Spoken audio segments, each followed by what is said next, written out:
Assalamualaikum warahmatullahi wabarakatuh.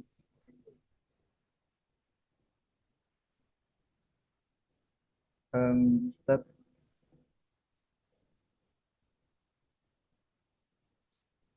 innal hamdalillah nahmaduhu wa nasta'inuhu wa nastaghfiruh wa na'udzu billahi min syururi anfusina wa min sayyiati a'malina may yahdihillahu fala mudhillalah wa may yudlilhu fala hadiyalah. Asyhadu an la ilaha illallah wa asyhadu anna Muhammadan abduhu wa rasuluh la nabiyya wa la rasula ba'dah. Ayyuhal ikhwah, segala puji bagi Allah Subhanahu wa taala yang telah memberikan kita nikmat nikmat kesehatan, dan Allah Subhanahu wa taala telah memberikan kita kesempatan untuk bisa berkumpul pada acara webinar yang insya Allah diberkahi oleh Allah Ta'ala. Salawat serta salam kita curahkan kepada Nabi kita Nabi Muhammad Sallallahu Alaihi Wasallam beserta para keluarganya, para sahabatnya, dan para pengikutnya hingga akhir zaman kelak. Dan Alhamdulillah kita pada sore hari ini telah berkumpul pada acara webinar yang diadakan oleh tim Fikih Muamalah, dan kita bersama Ustadz Muhammad Ilman Hanif. Ya Ustadz, bisa dinyalakan mic-nya? Tes, terdengar suara anak. Kaifa haluk Ustadz? Alhamdulillah bikhair. Kaifa antum? Alhamdulillah bikhair Ustadz. Dan Bapak, Ibu, dan teman-teman semuanya, kabarnya gimana nih? Sehat ya? Insya Allah. Semoga Allah Ta'ala senantiasa memberikan kita kesehatan,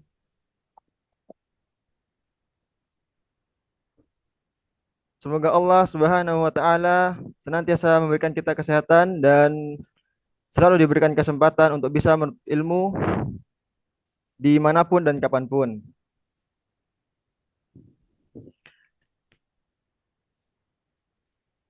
Kalau di pertemuan sebelumnya kita sudah mempelajari materi yang berkaitan dengan fikih sebelum Ramadan dan fikih kontemporer, maka pada sore hari ini insya Allah materinya tuh nggak kalah penting.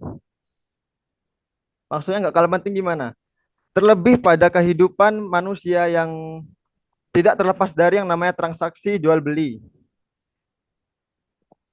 Emang apa sih materinya? Insya Allah kita semua sudah tahu materinya, yaitu memahami rukun dan syarat jual beli sebagai landasan mengetahui transaksi yang haram. Yang insya Allah akan dibawakan oleh pemateri yaitu Ustadz Muhammad Ilman Hanif, Hafizahullah Ta'ala.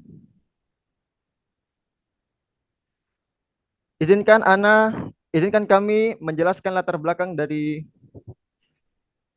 webinar ini.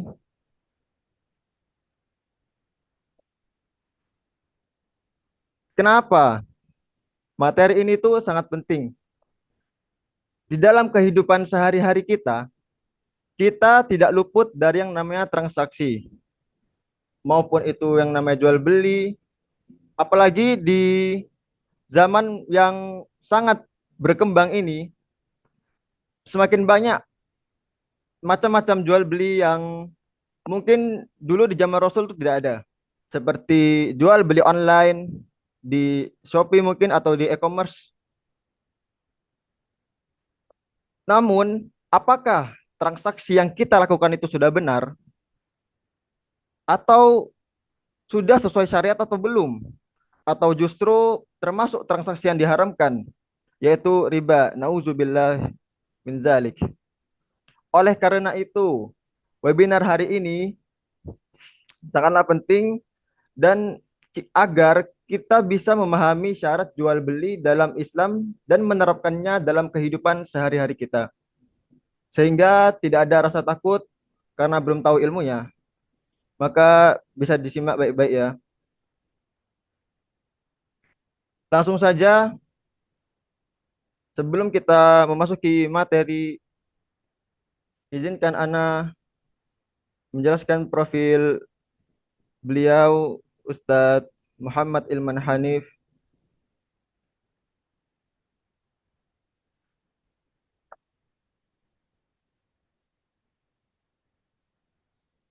Beliau, Ustadz Muhammad Ilman Hanif, BA, MA, berasal dari Bandung,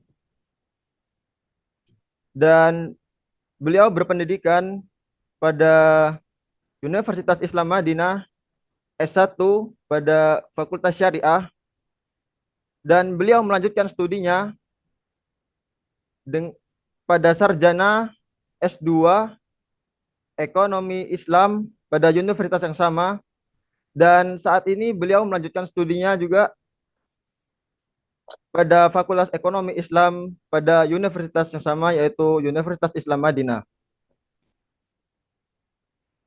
Dan dipersilakan untuk Ustadz Ilman Hanif untuk memaparkan materinya. Barakallahu fikum. Bismillah, Assalamualaikum warahmatullahi wabarakatuh. Waalaikumsalam warahmatullahi wabarakatuh. Alhamdulillahirabbil alamin wa bihi nasta'in wa nusalli wa nusallim wa barik ala nabiyyina Muhammad wa ala alihi wa sahbihi ajma'in. Wa ba'd.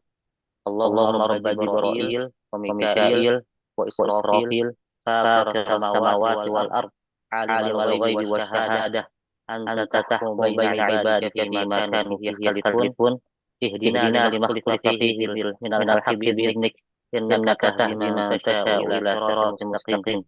Alhamdulillah, segala puji bagi Allah Subhanahu wa taala yang telah memberikan kita banyak sekali karunia dan nikmat-Nya, dan di antara nikmat yang agung yang diberikan oleh Allah Subhanahu wa taala, kita diberikan kesempatan untuk hidup, kesempatan untuk menambah amalan kita di bulan yang mulia ini, bulan Ramadan. Dan semoga apa yang kita lakukan saat ini diniatkan ikhlas dan menjadi amalan yang menjadi pemberat kita di akhirat, yang menjadi pemberat kita di akhirat. Salawat dan salam semoga tercurah dan terlimpahkan kepada baginda Nabi kita yang kita cintai, Nabi Muhammad sallallahu alaihi wasallam, Nabi Muhammad keluarganya, kepada sahabat-sahabatnya, dan orang-orang yang senantiasa pada sahabat mengikutinya hingga akhir zaman, dan orang-orang yang sebagaimana yang kita ketahui bahwa hingga akhir zaman, agama ini telah sempurna. Agama Islam wa akhwati fillah telah sempurna semenjak 1400 tahun yang lalu, tepatnya ketika Nabi Shallallahu Alaihi Wasallam, agama ini telah sempurna. Berhaji wada Islam itu ketika telah sempurna semenjak Allah berfirman 400 tahun yang lalu, akmaltu lakum dinakum, Nabi sallallahu alaihi wasallam ni'mati wa raditu lakumul Islam madina. Berhaji wada itu Allah berfirman bahwa pada hari ini Allah berfirman, aku sempurnakan agama kalian untuk kalian, dan telah aku cukupkan nikmatku wa raditu lakumul bagi kalian, dan telah aku ridhoi. Allah berfirman bahwa pada hari ini telah aku sempurnakan agama kalian untuk kalian, dan telah aku cukupkan nikmatku bagi kalian, dan telah aku ridhoi Islam sebagai agama. Ya, ini 1400 tahun yang lalu, ya, tepatnya di tahun ke-10 Hijriah, Allah telah menyempurnakan agama. Apa maksud dari sempurna? Nah, jadi di sini ada kata sempurna. Makna sempurna itu kalau kita analogikan sebagai gelas yang diisi air itu berarti pas. Gitu. Tidak kurang dan tidak lebih. Jadi apabila air itu ditambah ke dalam gelas dan berlebih, maka ini tidak sempurna, akan tumpah. Dan apabila air itu kurang, maka itu tidak sempurna. Ya. Jadi makna sempurna itu tidak kurang dan tidak lebih. Itu makna sempurna. Lalu mungkin muncul pertanyaan, bagaimana Islam ini sudah sempurna? Akan tetapi peradaban terus berkembang, teknologi terus maju, perilaku adat, kebiasaan kita terus berubah, dan mungkin akad pun mungkin berkembang. Sekarang kita lihat banyak sekali akad online, ya, saham dan lain sebagainya, kripto. Bagaimana kita melihat ini? Apakah ayat tadi itu salah? Ternyata tidak. Di sini ulama menjelaskan bahwa di antara makna atau maksud yang dimaksudkan dari kesempurnaan agama adalah kesempurnaan dasar-dasar kaidah dan hukum-hukum syariat secara umum. Ya, ini jadi sempurna itu sempurna dasar-dasarnya, sempurna kaidah-kaidahnya, dan hukum-hukum syariat secara umum. Dan di antara kaidah yang dijelaskan oleh para ulama adalah al-aslu fil ibadat al-hadr wal mana', bahwa pada hukum asalnya ibadah itu dilarang dan tidak diperbolehkan illa ma warada 'ani syari' tasyri'u, kecuali ada dalil dari syariat yang menjelaskan bahwa itu syariat. Ya, jadi sholat ini aslinya dilarang, tetapi ketika ada dalil yang mensyariatkan, maka baru sholat itu disyariatkan. Begitu pun yang lainnya, saum, zakat, dan ibadah yang lain. Dan ini berarti kita tidak boleh menambah-nambah. Jadi tidak boleh ada sholat, misalnya sholat ke-6 yang wajib, atau puasa-puasa yang wajib tertentu, atau yang lain lah, ibadah-ibadah yang diubah-ubah. Gitu. Ini tidak boleh. Dan kaidah selanjutnya yang dijelaskan para ulama adalah al-aslu fil ibahah, fil muamalat al-ibahah, bahwa prinsip dasar dalam bermuamalah itu diperbolehkan. Illa ma warada 'ani syari' tahrimu, kecuali ada dalil dari syariat yang mengharapkan hal tersebut. Gitu.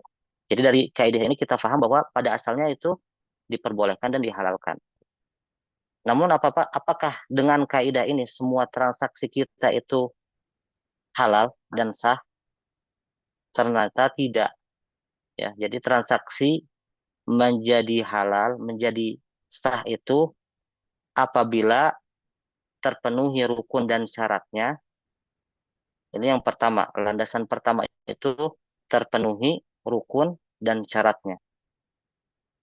Landasan kedua adalah hilangnya semua yang dilarang atau yang menjadi penghalang. Jadi di sini dalam bahasa Arabnya idza tawaffaratil arkan wasyurut.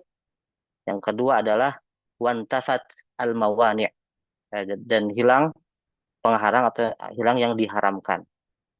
Maka dengan memahami rukun dan syarat transaksi atau syarat jual beli, kita bisa mengetahui sebagian atau separuh dari landasan pokok bagaimana transaksi kita bisa menjadi halal, dan juga mengetahui apa-apa yang menjadikannya haram. Nah, itu jadi dari sini kita bisa memahami. Karena dengan tidak terpenuhinya rukun dan syarat jual beli, maka tidak sah akad tersebut. Apakah atau apabila transaksi tidak sah itu apa yang terjadi?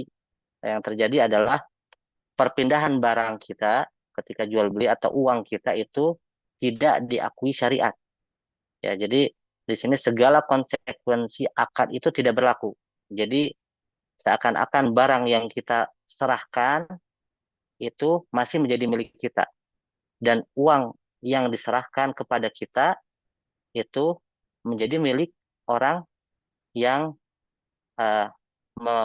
membelinya, membeli barang kita.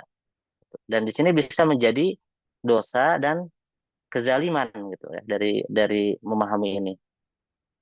Maka sangat penting memahami rukun dan syarat jual beli. Dan apabila kita telah mengetahui atau memahami rukun dan syarat jual beli ini, maka Nanti kita tinggal mempelajari separuh yang lain, separuh landasan yang lain, yaitu tentang apa saja eh, transaksi atau dalil-dalil yang melarangnya. Ada yang dilarang, ya mungkin seperti riba atau juga gharar atau yang lain dari hadis-hadis Nabi Shallallahu Alaihi Wasallam. Nah, ini mungkin dari mukaddimah.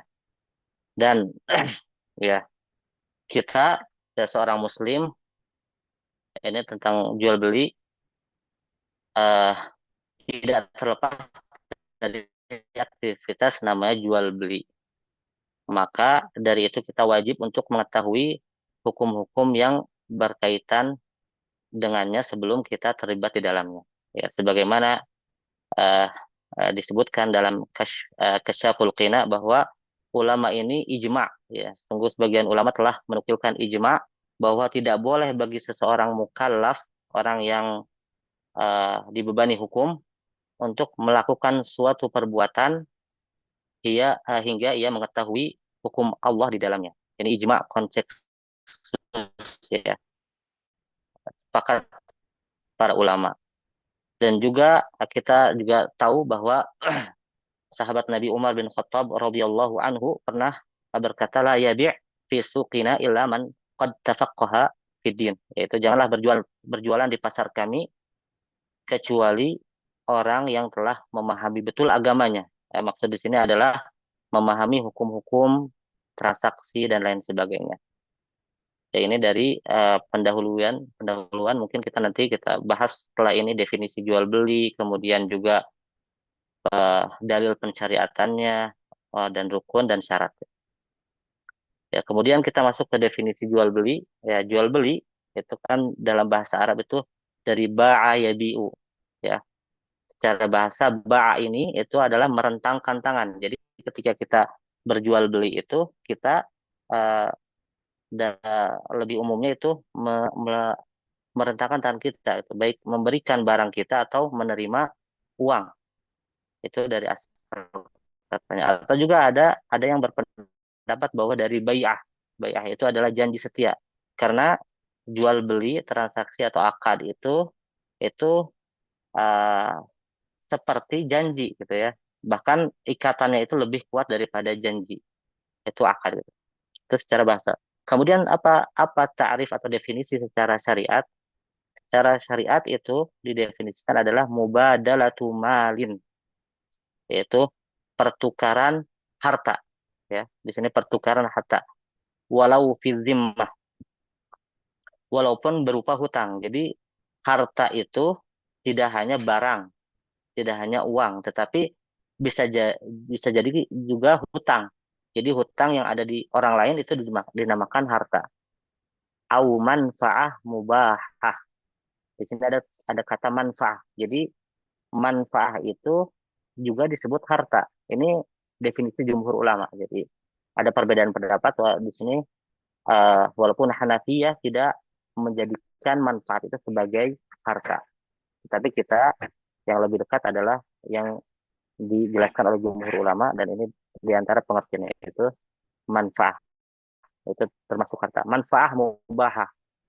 Manfaat di sini uh, manfaat yang dibolehkan.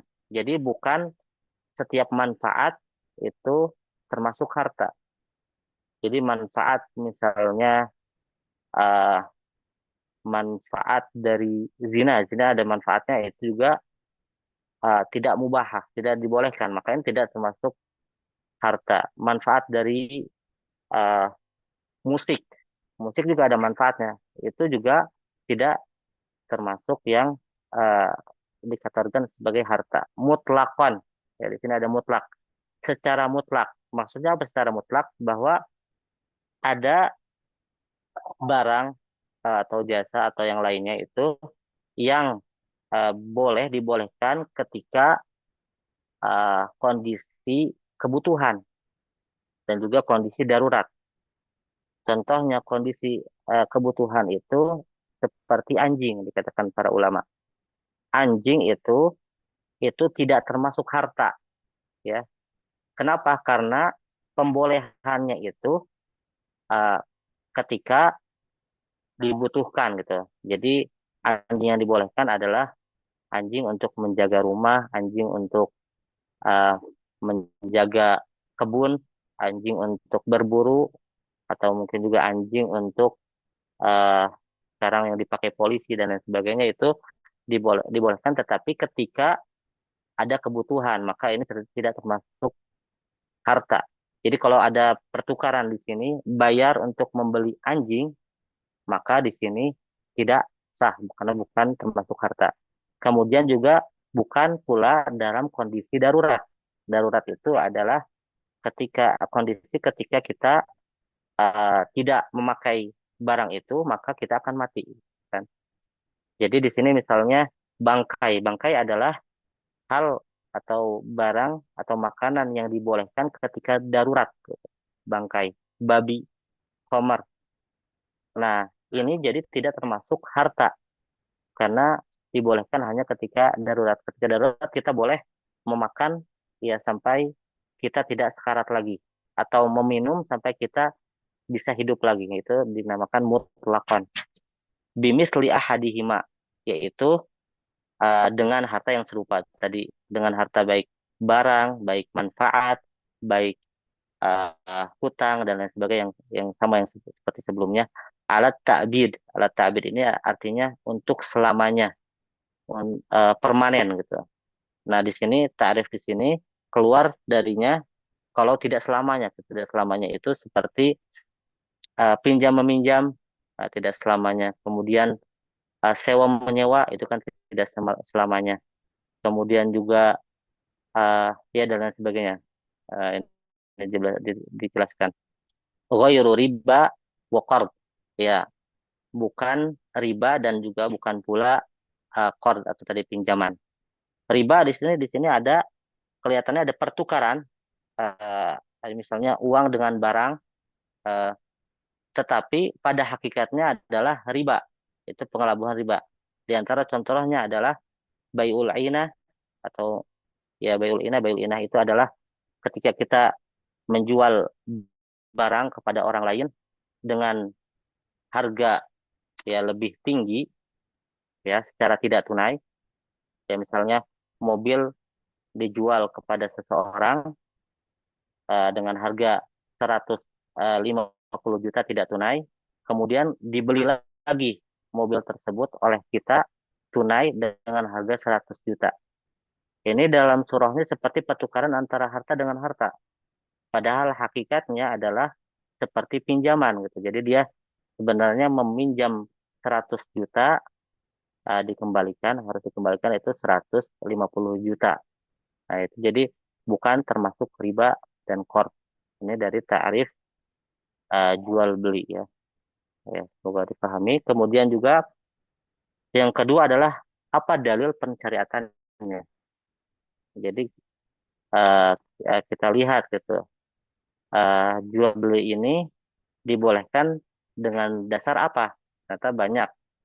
Di antaranya ada Al-Quran. Al-Quran di surat Al-Baqarah yaitu wa halallahu al-bai'a wa harrama riba.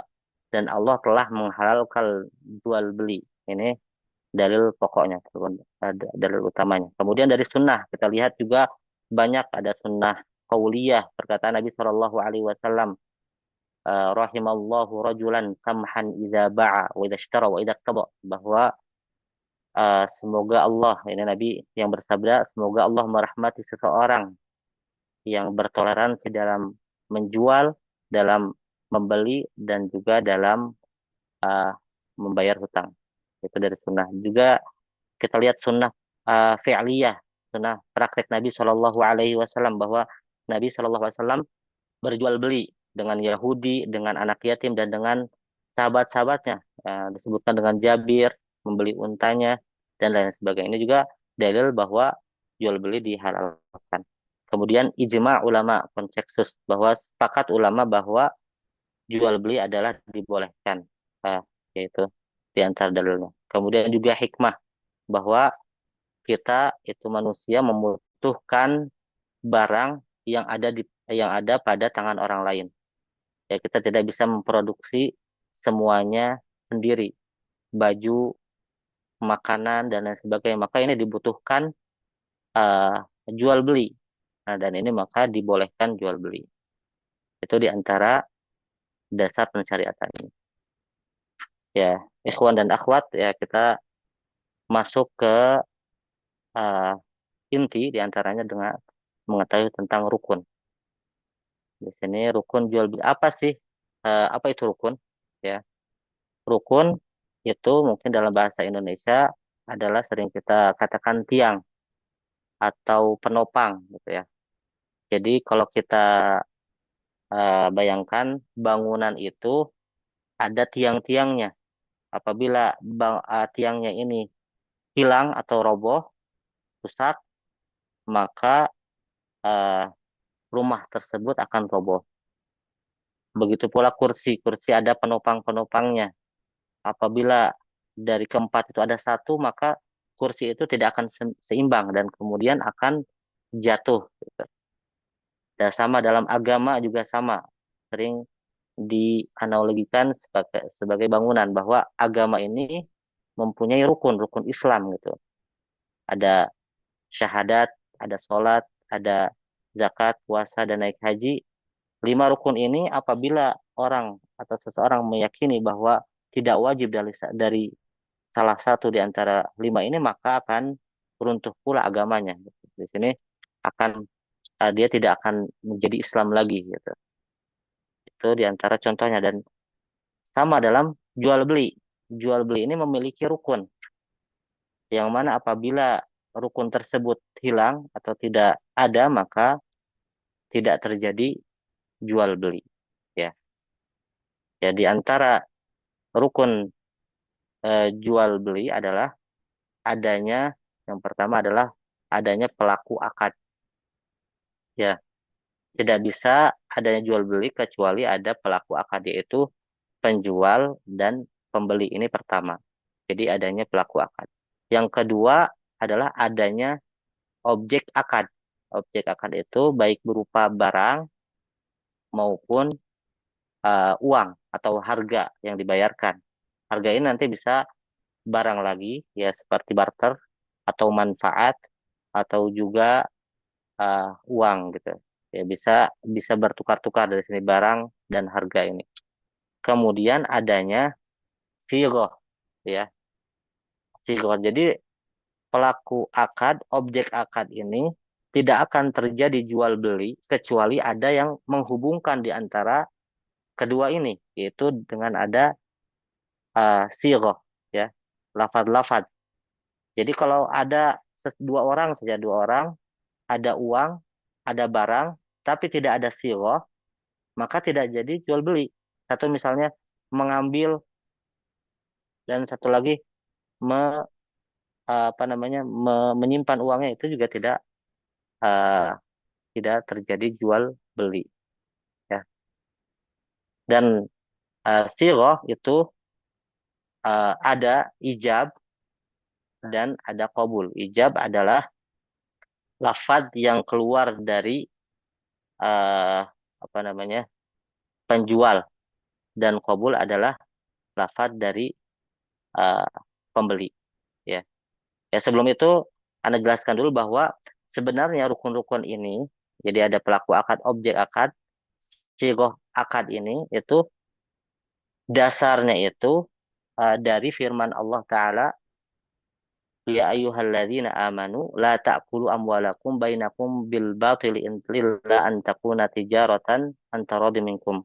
Wahai orang-orang yang beriman, janganlah kalian memakan harta kalian di antara kalian dengan cara yang batil, kecuali dengan perniagaan yang uh, apa dibangun di atas kerelaan kedua belah pihak. Jadi di sini aslinya itu dasar ini kerelaan gitu. Jadinya ada kerelaan. Nah, tetapi kerelaan kerelaan adalah hal yang tersembunyi. Ya, kita tidak tahu seseorang itu rela, maka di sini syariat menjelaskan yang nampak gitu. Jadi yang nampak itu, yang menjadi patokan itu bukan yang tersembunyi, tapi yang nampak. Yang nampak itu dengan ada ijab dan qabul gitu ya. Ijab dan qabul ini itu merupakan siroh, ya siroh akad. Dan siroh itu tidak bisa kecuali ada namanya pelaku akad, ya. Di sini jadi jelas dari dasarnya kerelaan, kemudian pelaku akad siroh ini tidak berlangsung dengan kecuali ada pelaku akad, dan pelaku akad ini tidak akan berjual beli kecuali adanya objek akad atau barang dan uang gitu. Jadi atas dasarnya dari kerelaan. Tadi melanjutkan tadi bahwa siroh, ya, tadi sebagaimana jelaskan bahwa adanya ijab dan qabul, dan siroh ini dibagi menjadi dua gitu, yang diakui oleh jumhur ulama. Di antaranya adalah siroh qauliyah, yaitu seseorang berkata, ya, saya jual barang ini, ya, ya, dia bisa jadi dari penjual pemilik barang atau juga orang yang menggantikannya, atau sesama posisinya, yaitu wakil atau juga eh, yang diberikan wasiat, atau juga wali wali yatim, atau eh, wali anak, kemudian juga nadhirul wakaf. Kemudian juga tadi qabul, qabul artinya lafaz yang keluar dari pembeli, itu saya beli, gitu. Saya beli, saya terima, ya, kemudian dia menyerahkan uangnya. Kemudian itu sigoh pertama. Sigoh yang selanjutnya, yang kedua adalah sigoh fi'liyah atau perbuatan. Ya, jadi di sini ada namanya sigoh fi'liyah, atau yang sering kita eh, tahu, itu yang sering kita dengar itu adalah jual beli mu'atoh. Ya, saling membeli atau memberi, saling memberi dengan tidak adanya eh, ucapan aku menjual dan aku membeli. Dan jual beli mu'atoh ini itu memiliki beberapa bentuk, ya. Yang pertama ada yang uh, ucapannya itu dari penjual. Jadi saya jual baju ini seharga 50.000 misalnya. Kemudian pembeli tidak berucap, pembeli langsung mengambil, kemudian menyerahkan uang. Ini juga termasuk namanya jual beli mu'atoh. Kemudian juga ada yang bersumber dari pembeli saja. Ya, dia katakan misalnya jual kepada saya roti ini misalnya harga 10.000. Lalu penjual, ya, tidak berucap, dia memberikan roti, kemudian si pembeli tadi membayarkan uangnya. Itu dari yang kedua. Atau yang ketiga, itu tidak ada dari kedua belah pihak yang eh, berkata, ya, di sini mu'atoh. Jadi penjual tidak mengatakan jual, saya jual, dan pembeli tidak mengatakan beli. Nah, ini juga masuk dari siloh dengan catatan bahwa adanya kebiasaan. Ya, di sini adanya kebiasaan. Ya, kalau tidak ada kebiasaan, mungkin seseorang masuk ke rumah, ya, ke rumah orang lain, ada barang, lah ini ada barang HP, ya saya taruh saja uang 500.000, HP-nya diambil. Itu bukan termasuk mu'athah gitu. Tapi adanya kebiasaan-kebiasaan, mungkin kita bisa lihat eh, dari praktek zaman sekarang itu di minimarket atau supermarket, atau kita sering di pasar juga melihat bahwa, ya, seorang lihat harga, oh harganya sekian, 20.000, kemudian di kasir dia serahkan uang tanpa ada lafaz. Nah, ini juga masuk ke mu'athah, ya. Dan ini termasuk yang dibolehkan menurut jumhur ulama. Kemudian juga ada mungkin yang lain, ada contoh yang lain, itu ada mesin biasanya, kan kita tahu ada vending mesin, yaitu mesin yang menawarkan misalnya di bandara-bandara, di tempat-tempat tertentu, itu menjual makanan, minuman, ya, soda dan lain sebagainya, tanpa ada yang menjual, seakan-akan, ya, kita cuma memasukkan uang, kemudian nanti mesin itu mengeluarkan makanan atau minumannya. Apakah ini dibolehkan? Ya, ini sama seperti tadi, ini termasuk mu'athah, yang mana hakikatnya kita tidak berjual beli dengan mesin, tetapi dengan orang yang pemilik makanan dan minuman tersebut, gitu. Jadi dia selama uh, mesin itu berfungsi, maka dia ada akad ada ijab gitu.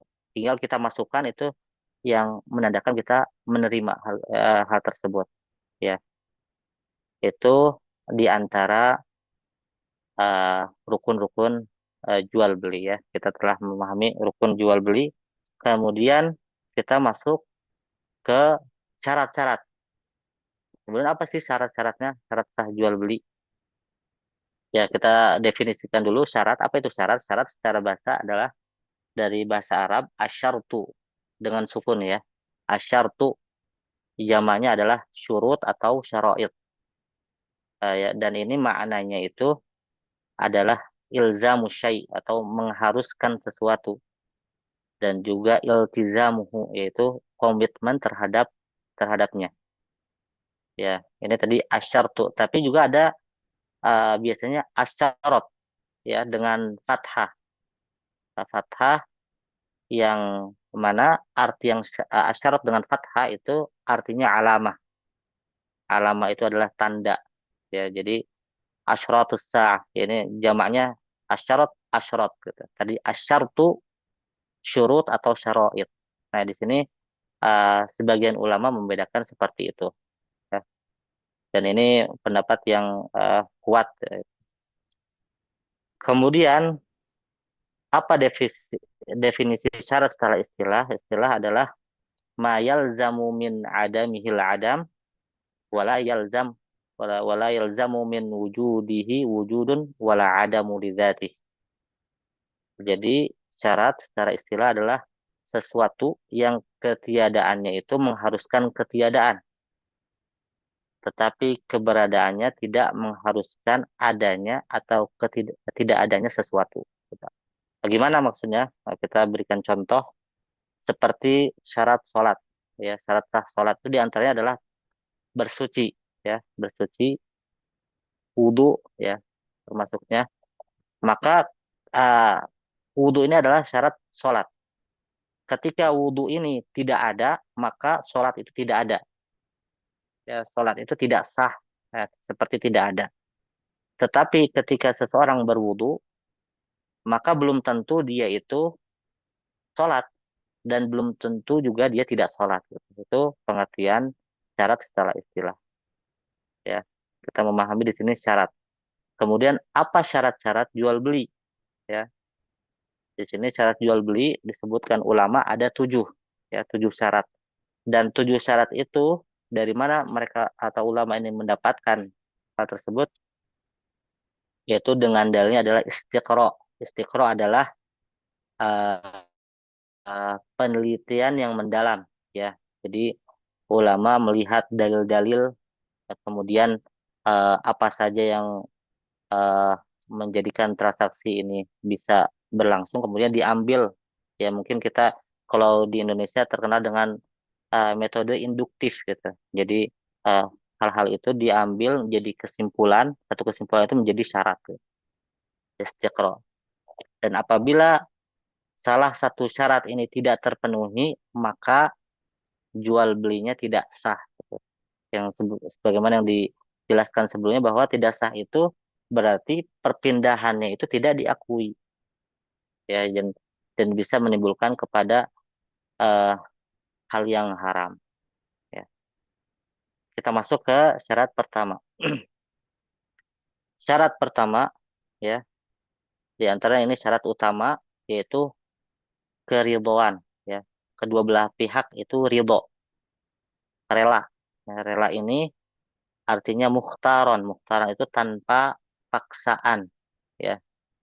Tanpa paksaan sebagaimana dijelaskan sebelumnya, illa an takuna tijaratan antara minkum, kecuali dengan perniagaan uh, yang dibangun di atas kerelaan kedua belah pihak, atau kalian, ya. Jadi kalau misalnya seseorang tidak rela, maka ini jual belinya tidak sah, gitu. Dan rela di sini juga maksudnya itu saling menginginkan, ya. Jadi kedua belah pihak ingin, satunya ingin uang atau barang, satunya lagi untuk ingin uang dan atau barang pula, gitu. Dan ada contoh-contoh yang tidak terpenuhinya keinginan gitu, keinginan ini. Jadi surahnya nampaknya kelihatan jual beli padahal tidak ada keinginan dan berarti tidak ada kerelaan juga gitu. Di antara contoh-contohnya adalah ada yang namanya jual beli taljiah. Taljiah itu adalah seseorang yang memiliki barang mungkin terus ingin memindah mau mengatasnamakan barang tersebut atas nama orang lain tapi sejatinya masih milik dia gitu. Contohnya adalah misalnya sepasang suami istri biasanya kan, kemudian misalnya motornya itu tidak boleh kan secara resmi itu memiliki misalnya dua motor sekaligus, maka satunya itu diatasnamakan eh, untuk istrinya, atas nama istrinya. Nah, di sini mungkin ada semacam seperti jual beli, padahal itu bukan jual beli, tidak dianggap masih dimiliki oleh sang suami. Gitu. Ini jual beli tadi. Ada juga misalnya bai'ul amanah, jual beli amanah atau disebut bai'ul wafa. Itu adalah seseorang misalnya menjual barang mobil misalnya kepada orang lain, kemudian misalnya mobil itu dihargai 100 juta, kemudian diambil uangnya, tapi disyaratkan ketika uh, uang 100 juta itu dimiliki oleh pembeli dan memberikannya kepada penjual, mobil tersebut harus dikembalikan. Nah, ini disebutnya bai'ul amanah. Ya, ketika uang dikembalikan, maka mobil pun harus dikembalikan. Ini juga tidak dianggap jual beli, ya. Dan bahkan dianggap ini hakikatnya adalah pinjaman yang ada manfaat dan itu riba. Dari mana manfaatnya?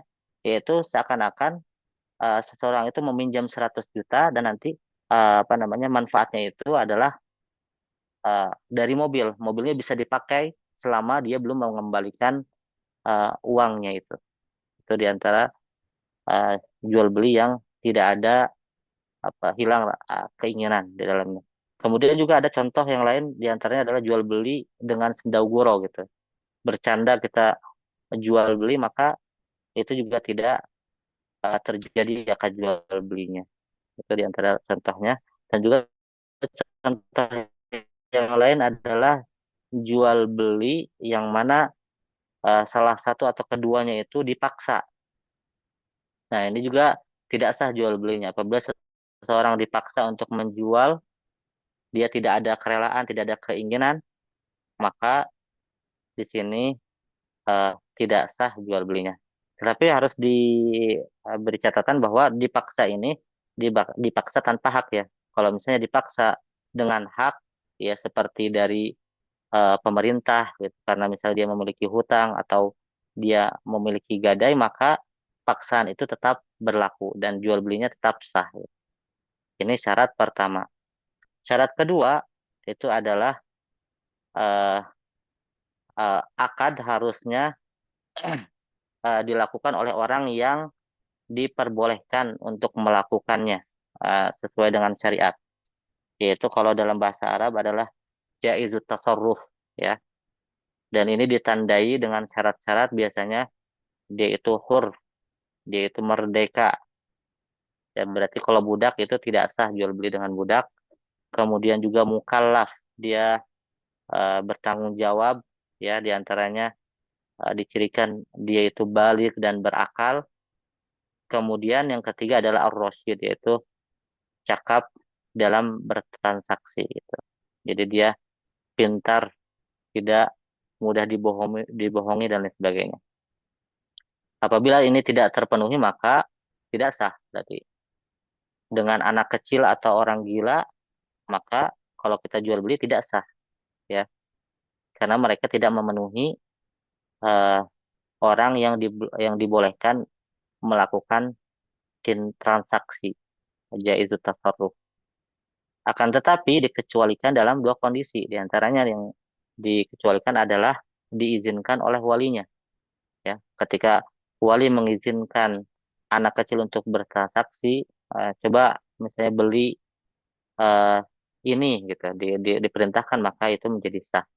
Atau uh, dalam hal-hal yang remeh, dan ini yang remeh ini tidak disyaratkan izin dari walinya. Jadi ketika seseorang atau anak kecil itu membeli permen, membeli roti gitu, hal-hal yang remeh, maka ini juga dibolehkan. Dalilnya apa? Dalilnya adalah eh perilaku perbuatan sahabat Nabi, ya, yaitu Abu Darda. Abu Darda pernah membeli seekor burung ya dari seorang anak kecil, kemudian dia melepaskannya.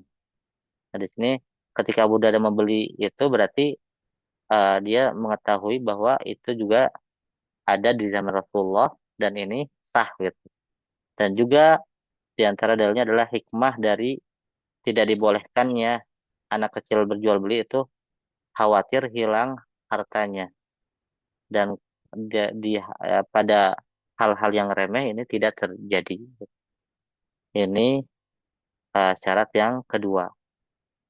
Syarat yang ketiga itu adalah barangnya itu haruslah harta yang dibenarkan syariat, ya, secara syar'i. Sebagaimana disebutkan sebelumnya, harta itu apa sih? Harta itu ma fihi manfa'ah mubahah bila hajah wala darurah, yaitu yang ada di dalamnya terkandung manfaat. Manfaat pertamanya bermanfaat, kemudian dia uh, dibolehkan secara syariat, ya. Kemudian oh ini uh, waktunya sudah habis, ya, mungkin anak persingkat saja.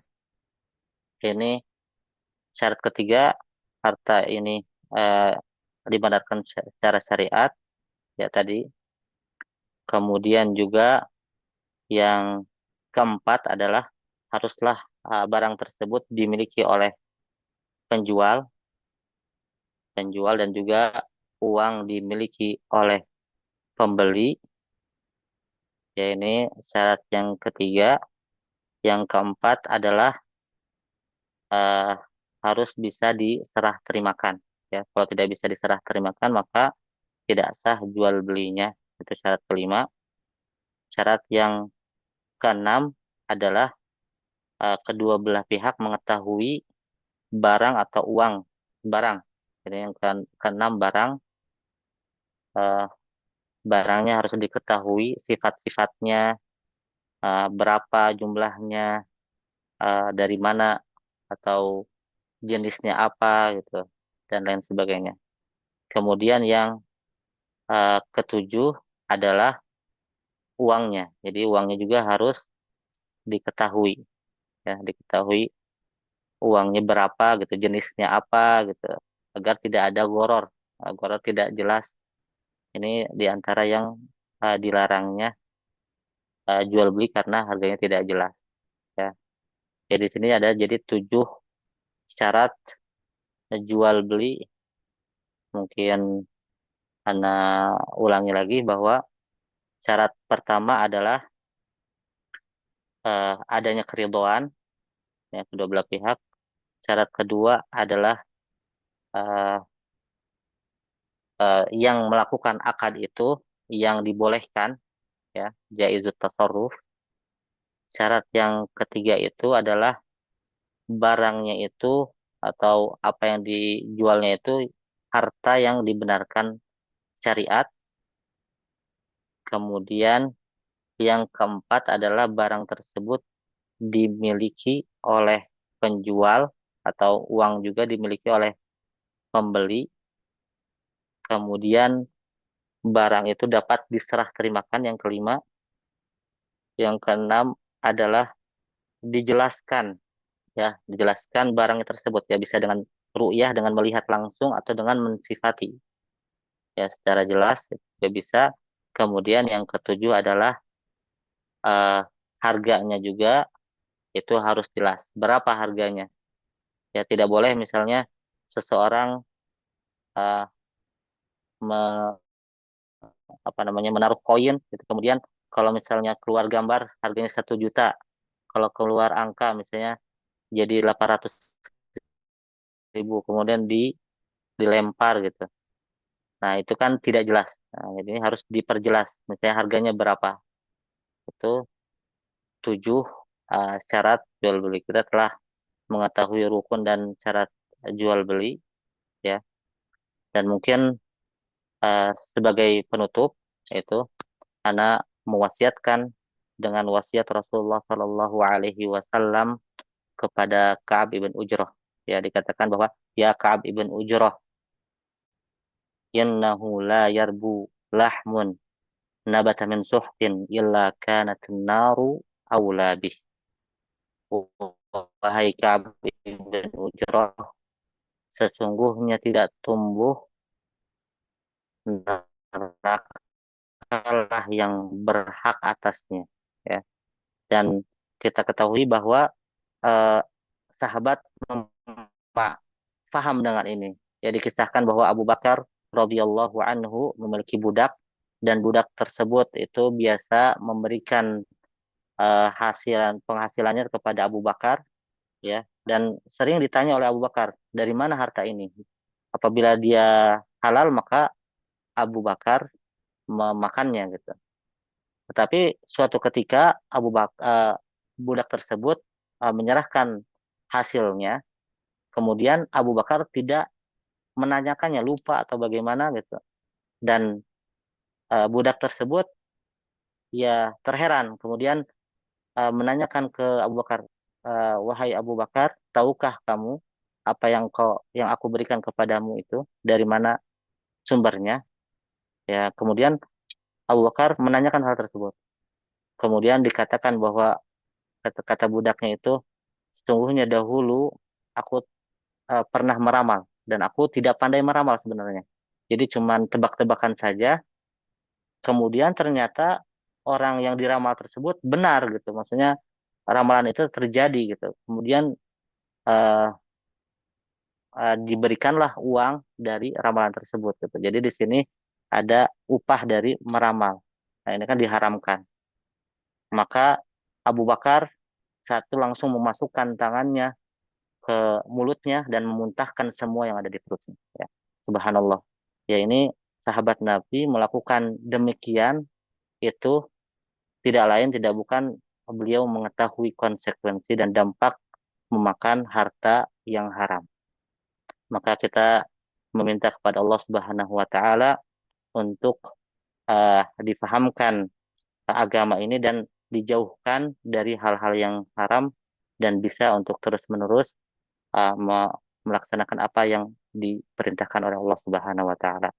Ya, itu saja mungkin. Ya, semoga bermanfaat. Wabillahi taufik. Ya, tafadhol.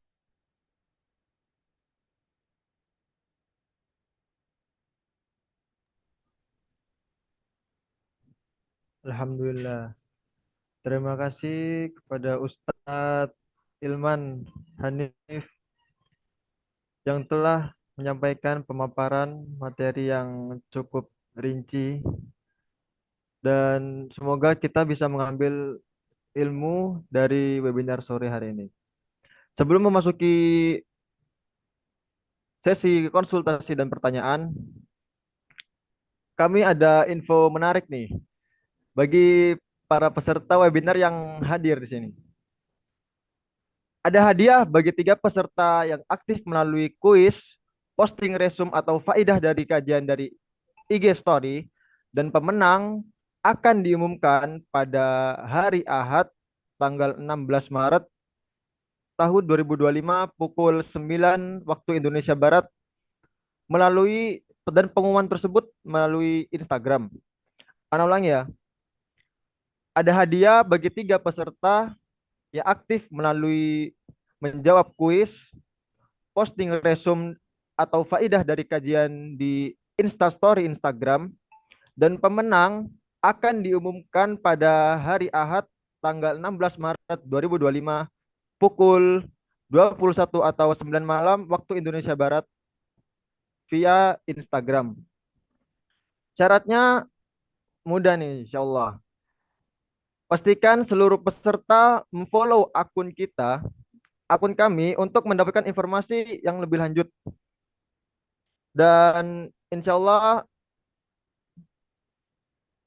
kita akan memasuki sesi tanya jawab dan ada 4 peserta yang bertanya. Ustadz, boleh Anda membacakan sekarang, Ustadz? Tafadhol.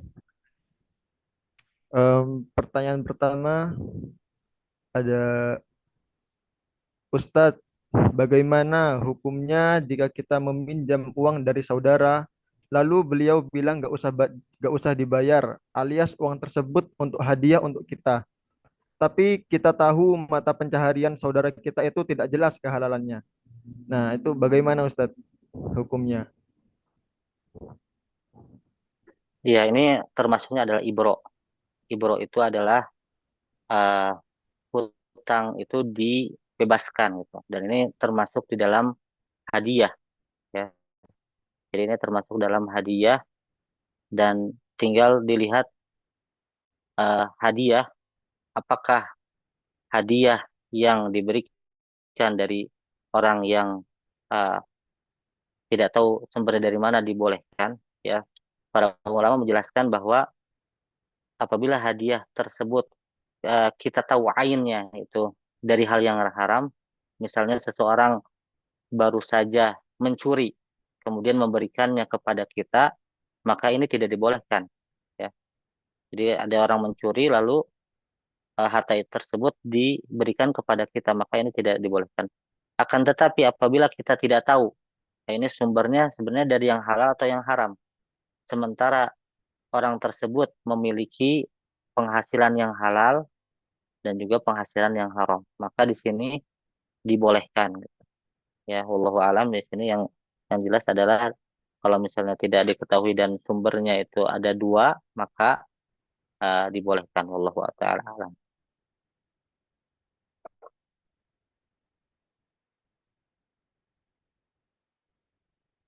Tafadhol, ada lagi pertanyaan?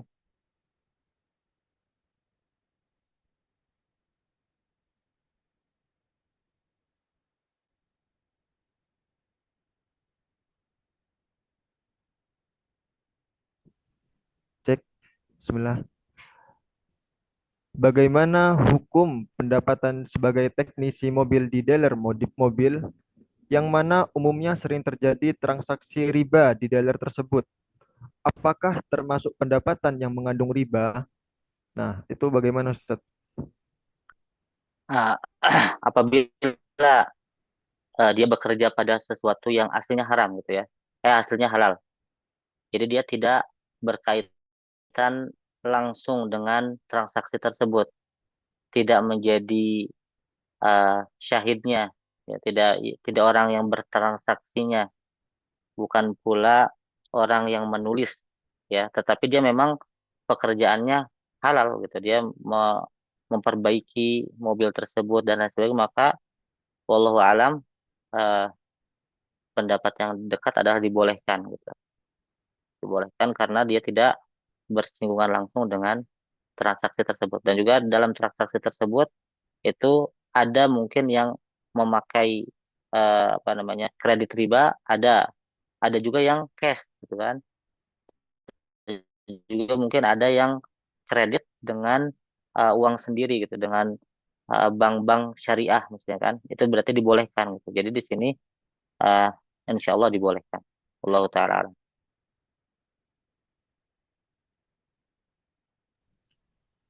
Dan untuk pertanyaan yang ketiga, ini cerita ada 2 orang yang sedang berpartner dalam sebuah usaha dan mereka bersepakat sebut saja 25% dari hasil keuntungannya akan mereka infakkan di jalan Allah.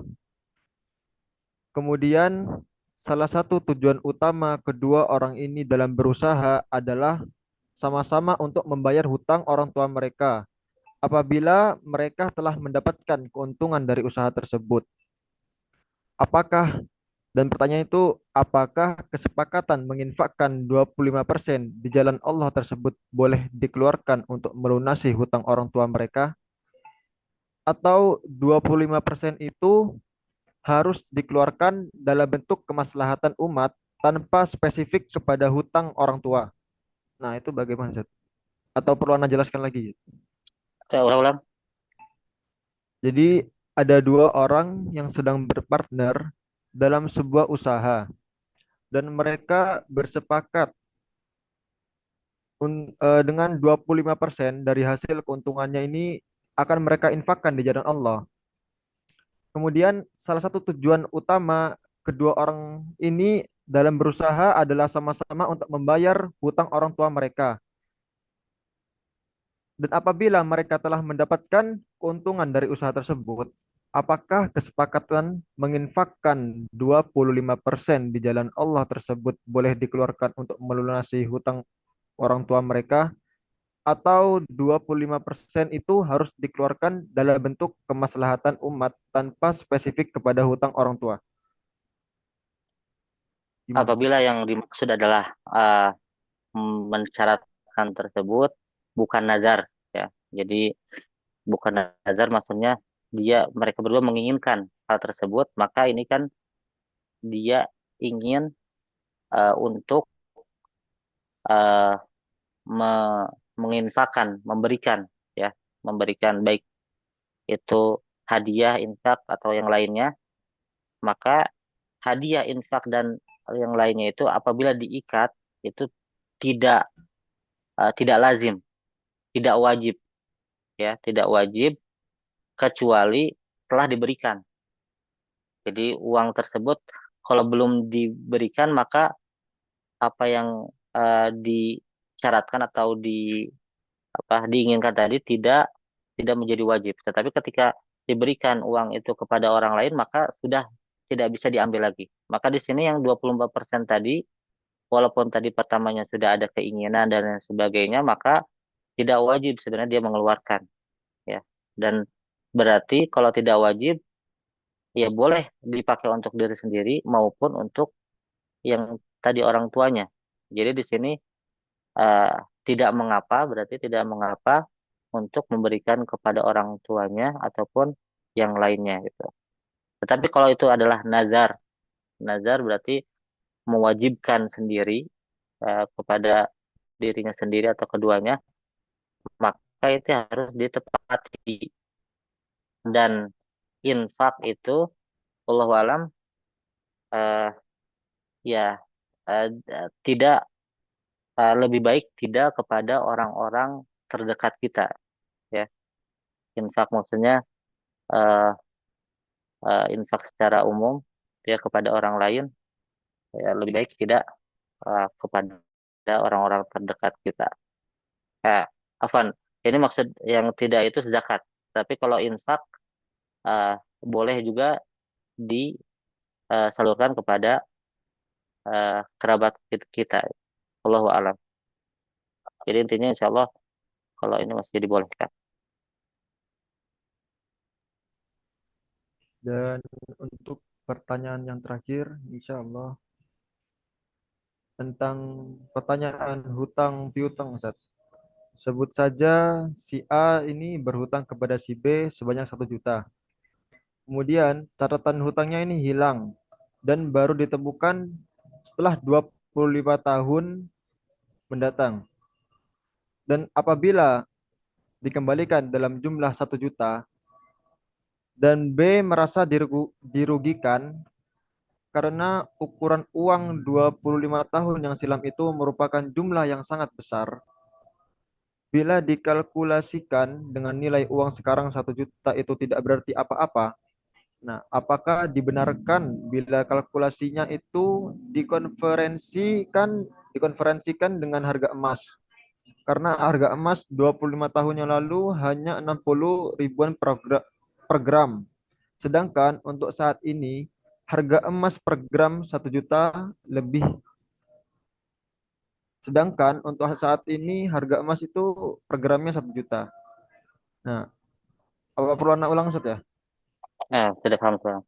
Ya, wallahu alam ini termasuk yang dibahas oleh para ulama tentang hiperinflasi. Jadi hutang kita, ya, apabila sudah lama, ya, sudah lama mungkin dihutangi 25 tahun yang lalu tentunya nilainya itu berbeda dengan zaman sekarang ya. Dan di sini sebenarnya ada perbedaan pendapat di kalangan ulama ya, tetapi yang ulama yang ana condong adalah pendapat bahwa apabila eh, dikatakan bahwa inflasinya itu besar, hiperinflasi ya 70% ke atas, maka uang tersebut sudah tidak berlaku dianggapnya. Apabila tidak berlaku, maka ya dikonversi kepada hal yang sabit, yang tidak berubah-ubah, gitu. Itu bisa jadi emas. Ya, jadi di sini bisa dilihat harga emas dahulu berapa, kemudian dilihat harga emas sekarang itu. Misalnya 1 juta itu dikatakan ada 20 gram. Ya 20 gram emas, maka sekarang mungkin bisa nanti 20 juta atau 30 juta. Dan ini tidak termasuk dari riba gitu. Karena hakikatnya nilainya sama ya. Jadi hakikat nilai yang dipinjamkan yang diterima itu sama, hanya saja yang berbeda nominalnya. Nominalnya yang berbeda, dan juga eh, kita ketahui bahwa ketika kita meminjamkan kepada orang lain itu kita eh, dalam tanda kutip seakan-akan terzolimi. Terzolimi itu karena uang itu tidak bisa dipakai gitu ya, tidak dipakai oleh kita, digunakan. Dan ini maksudnya itu terzolimi itu maksudnya kita memberikan kebaikan gitu kan. Tetapi dalam hal yang sama berarti kita tidak dizolimi dengan hal yang lain gitu. Dengan hal yang lain itu tadi penurunan harga ya, penurunan harga yang sangat besar. Nah, itu tidak dibanding itu. Kalau kalau misalnya kita diharuskan atau menerimanya hanya cuma 1 juta, maka sejatinya kita terzolimi lagi gitu ya, kedua kali kezoliman. Nah, maka di sini tidak mengapa kalau besar ya. Tetapi kalau misalnya di bawah sepertiga, itu ulama menjelaskan bahwa itu tidak boleh adanya pertambahan. Jadi tidak boleh dikaitkan dengan emas. Jadi kalau di bawah sepertiga, tetap walaupun apa namanya dia turun harganya, tetap dia dibayarkan segitu. Kalau antara sepertiga dan 2/3, maka dibagi ke dua belah pihak gitu. Jadi sama-sama rugi dari segi 50% tadi, dibagi setengah-setengah. Allahu ta'ala alam. Semoga jelas.